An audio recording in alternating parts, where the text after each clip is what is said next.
we're still here at the Manila Dialogue on the South China Sea, and we're proud to have Don McLain Gill, lecturer at the Department of International Studies at De La Salle University. Don, how are you? Well, first of all, thank you for this. It's finally great to meet you in person, and the conference is going really well, having a huge significance on the role of the Philippines in the Indo Pacific and our ability to work and converge of interests with like minded countries. And why do you think such a conference is being held now here in the Philippines? And what's the significance of having such a conference with such attention from the world's press here?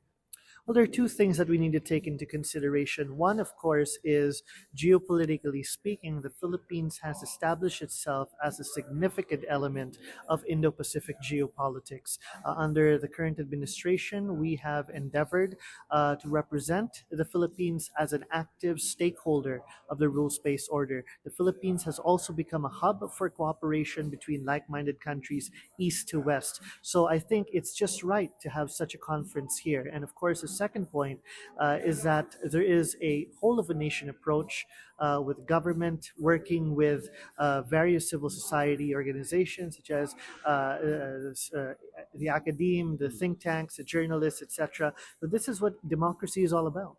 And you mentioned, for example, the Philippines emerging as a rising middle power here in Asia, playing a more significant role.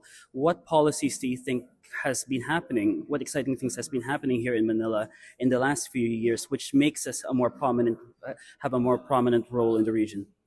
Well, one thing for sure is that we are able to reflect our desire to secure the West Philippine Sea based on international law, UNCLOS, the 2016 arbitral ruling, and reflect that towards our greater commitment towards contributing towards the stability of the rules-based orders Indo-Pacific maritime domain.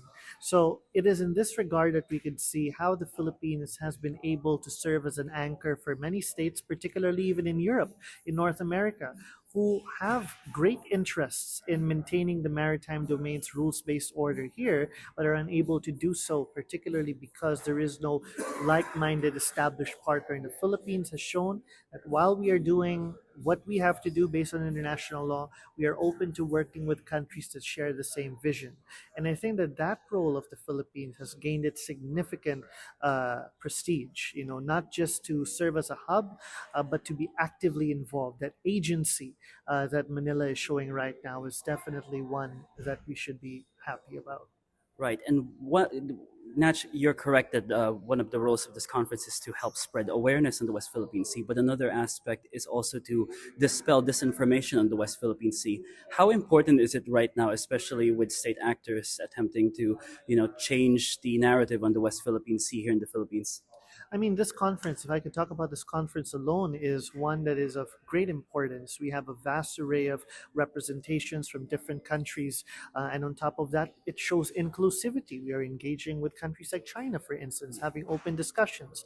But at the same time, this is the perfect example, the perfect opportunity to withdraw from all these disinformation, to show how international law, how UNCLOS, how the 2016 arbitral ruling, that's what matters. That's what matters when governing the maritime domain of the Indo-Pacific.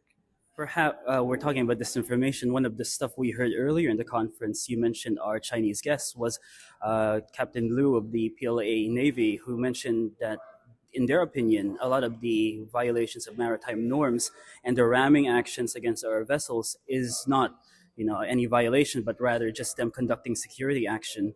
What to defend their sovereignty? What's your initial reaction to such statements? Well, I think everything is clear. I mean, this is something you can't misconstrue. I mean, everything is present. We have all the evidence that show that we have sovereign rights over the West Philippine Sea, and such acts violate international law. And I think this is very clear.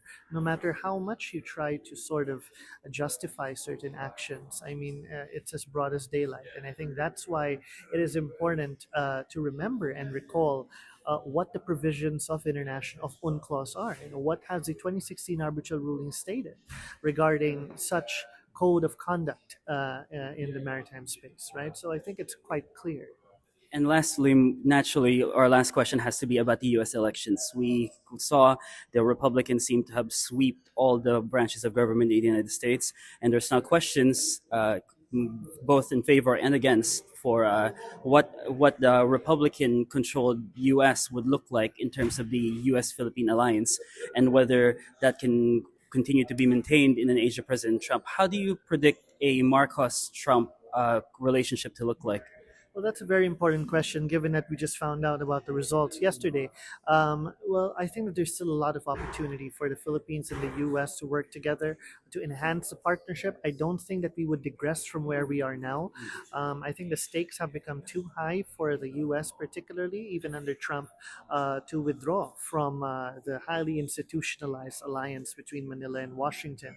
Of course, the challenges that come with it would be the level of our ability to act, to actively position ourselves in the region, to actively pursue our interests. And this is what was initially considered to be controversial in the past, idea of burden sharing with many of the US's European allies. But I don't think that this is a challenge, this is a problem that the Philippines would face. I mean, as I mentioned earlier, Manila is taking a lot of great initiative, nationally speaking, and with its partners. And this is that sort of balance that would go well under Trump administration compared to how it was before. A few years back during a previous administration, where we weren't even really trying to maximize the partnership, right? So now the stars have aligned in that regard, and I think that there may be challenges. We have to improve our national economic standing, improve our domestic investment environment to maximize the commercial aspect as well. But I think that when it comes to the security aspect, everything is in line. It's all about making sure that we are active in negotiating, active in participating, and putting all the options on the table for the alliance. All right, Don McLain Gill, Senior Lecturer of International Studies at De La Salle University. Thank you so much, sir. Thank you. Thank you. All right, let's go.